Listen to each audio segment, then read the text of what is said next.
atoms, molecules, and compounds. If you shred a big watermelon with a very sharp samurai to be divided in half, smaller and smaller pieces until it can't be broken down anymore, these smallest parts are called elements. The fundamental unit of an element is atom. Each element contains only one type of atom.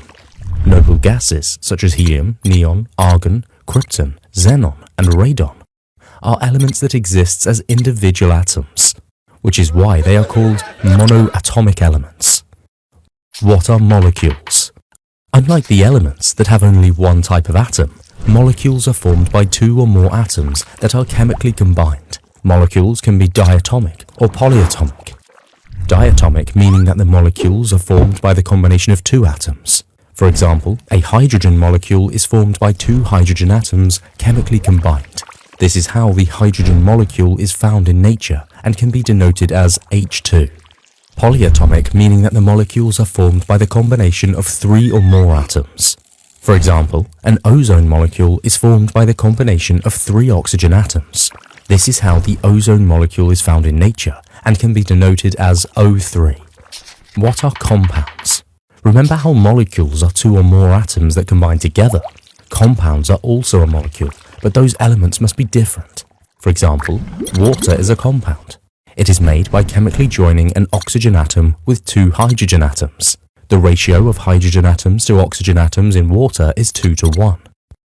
Changing this ratio will give us a different compound. Composition of a compound. When we take a look at the periodic table, we can find all of the elements that make up the compound can be classified as metal and non-metal elements. The right side of the line are non-metals, and the other side are metals, except hydrogen. If metal elements are present to form a compound, it is called an ion compound. Meanwhile, if the compounds are only formed between non-metallic elements, they are called molecular or covalent compounds. Properties of a compound. You may think that since compounds are made of elements combined together, therefore, compounds will have the same property as that of the elements that make it, right?